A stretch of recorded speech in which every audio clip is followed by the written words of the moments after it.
여야 중진과 함께 여야 핵심 이슈들을 짚어보는 시간인데 오늘 우원식 의원은 밀접 접촉자와 접촉이 있었나 봅니다. 자가격리에 들어가셔가지고 송영길 의원 나오셨습니다. 네, 안녕하십니까. 송영길입니다. 양 후보 얘기해보죠. 네, 오늘 박영선 후보 이제 0시부터 선거운동을 시작했습니다. 아시다시피 여론조사가 좀 뒤처져 있습니다. 여러 가지 부동산 LH 문제에 대한 국민들의 마음이 상한 것에 대해서 송구스럽다는 말씀을 드리고 이번 계기로 어제 본회의에서 LH 관계법이 통과됐습니다. 10년간 정보를 사적으로 악용한 경우에 전부 재산까지 몰수하도록 법이 통과됐고요. 근데 공교롭게도 이번 이제 국민들이 분노한 이 불로소득 부동산 투기 이익 관련된 의혹이 오세훈 후보와 박형준 후보에게 그대로 적용되고 있어서 이 선거 상당히 논란이 될 것 같습니다. 우리 오세훈 후보께서는 상속받은 땅 가지고 왜 그러냐 그러는데 상속받은 땅 때문에 그런 게 아니라 그 땅이 어찌됐건 셀프 개발을 해서 셀프 보상을 받은 거 아니냐. 그래서 그게 한 4억 5천만 원 정도밖에 안 되던 땅이 36억으로 보상을 받았은 거니까 이에 대한 해명을 요구하고 있는 것이기 때문에 논란이 되고 특히 우리 박형준 후보는 양파 남자란 것처럼 계속 까도 뭐가 나와서 좀 걱정이 좀 되는 것 같습니다. 실제로 이게 뭐 저희들도 처음에 그냥 보다가 이게 너무 심한 거 아니냐. 점입 가경이란 말이 어울릴 정도로 지금 부동산 문제가 터지고 있고 미등기 건물을 신고도 안 했고 아들 딸이 LCT 17층 18층 56평짜리 20억짜리 아파트를 이렇게 우연히 받아가지고 또 우연히 돈을 벗고 우연히 그래서 세렌디피 박이란 말이 유행하고 있습니다. 이게 우연한 행운이 겹친. 그래서 이런 문제는 좀 명쾌한 해명이 필요한 게 아닌가 이렇게 생각이 듭니다. 저도 민주당의 중진 의원의 한 사람으로서 정말 송구스럽게 생각하고 또 시민 여러분께 또 수차례 사죄를 구한 바 있습니다. 근데 사실 이 서울시장 선거는 우리 홍문표 의원님이 써도 안 되는 800여 원을 쓴다 그러지만 그럼 본인이 돌아가셨고 또 이제 오세훈 후보는 무상급식을 안 주겠다고 시장직을 걸어서 본인이 사표를 내가지고 보궐선거를 했어요.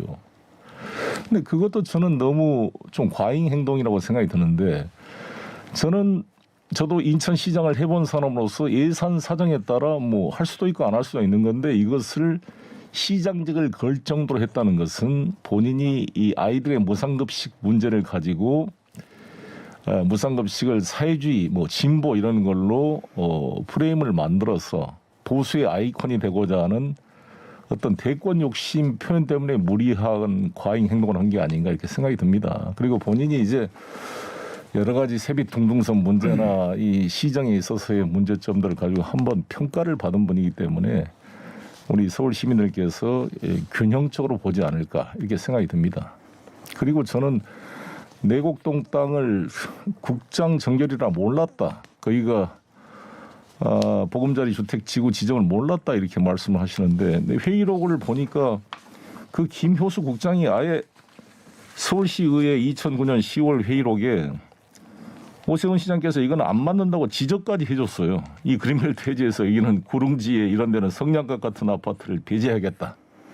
이렇게 말씀을 주셔서 방향을 조금 바꿨습니다. 이렇게 시의회에서 주택국장 김효수라는 분이 발언한 게 회의록에 나와 있거든요. 그러면 이분이 자기가 전결했다라고 말하는 게 스스로 거짓임을 확인한 건데 저도 인천시장 시절에 우리 인천터미널 부지 옆에 보금자리 주택이 있었어요. 이것을 아시안게임 선수촌 미디어촌으로 제가 임대 활용하려고 수차례 회의를 하고 이 문제에 대한 법적 검토를 했거든요.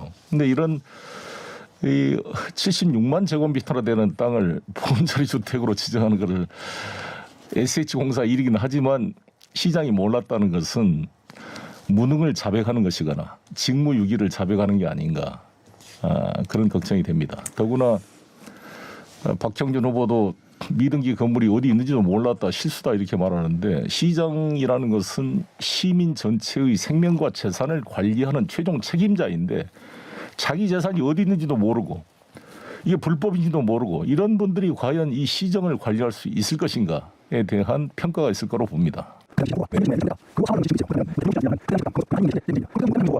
나는 이 정치판 자체에서 나오고 있는 것이 저는 좀 사실은 안 맞는다고 보는 겁니다. 근데 실제 이제 보상을 받아서 4억 4,500만 원짜리가 36억이 됐다는 거 아닙니까? 그러면 우리가 일반 두 후보님의 옛날 이야기를 꺼낸 게 아니라 지금 선거의 쟁점이 된 게 LH 사태로 촉발된 부동산 투기, 공적으로 얻은 지위와 정보를 이용해서 사적 이익을 추구한 것에 대한 국민적 실망과 분노가 있는데 마침 우연하게도 박형준 후보와 오세훈 후보가 부동산, 우리 서민들은 생각할 수 없는 36억의 보상금을 받았다는 것이고 박형준 후보도 아들, 딸이 LCT 17층, 18층, 56평을 40억이나 되는, 그러니까 20억에 해서 40억이나 되는 시세가 되는 아파트를 우연히 분양받아서 했다는 것 자체가 주요 쟁점이 되기 때문에 그렇습니다. 그래서 저는 특히 보금자리 주택은 그냥 그 주택이 아니라 서울 시민들에게, 서민들에게 임대 아파트를 제공하기 위해서 그린벨트를 해제하고자 하는 논쟁이 된 거 아니겠습니까? 그러면 이번에 서울시장이 되실 분도 서민들의 주거 문제 해결이 중요한 시정 정책이 될 텐데 그거를 다루는 게 문제가 있었다는 걸 지적한 거기 때문에 단순히 저는 선거 때 의뢰 나오는 논쟁이다, 비생산적이다라기보다는 이 서민들의 주택 문제 해결의 중요한 검증 하나의 방법이다라고 이해하는 게 좋을 거라고 생각합니다. 그러면 이거는 어떻게 생각하십니까? 오세훈 후보는 이제 박영수 후보의 재난 지원금 10만 원에 대해서 금권 선거라는 취지의 이제 공격을 하고 있고 박영수 후보는 이것은 재난지원금을 디지털 화폐로 지급하는 것이다. 금권 선거가 아니다라고 하는데 이 대목도 두 분이 나누실 말씀이 있으십니까? 저는 홍문표 의원님 말씀이 일상적 시기라면 일리가 있는 말씀이라고 생각합니다. 그러나 지금 코로나로 인한 재난 수준의 상황이기 때문에 저는 긴급한 이런 정책의 필요성이 있다고 보여지고 또 그것이 여러 가지 디지털 화폐를 통해서 한다는 것은 새로운 복지 전달 시스템의 획기적 계기가 될 수가 있다고 봅니다. 저는 2012년 그때 제가 인천시장 시절이었는데 박근혜 후보께서 대선 공약으로 65세 이상 어르신들에게 월 20만 원씩 지급하겠다. 10만 원씩 주던 것을. 그래가지고 노인정에 가면 박근혜 찍어야 된다. 찍어야 20만 원 받는다고 파다했어요 그때.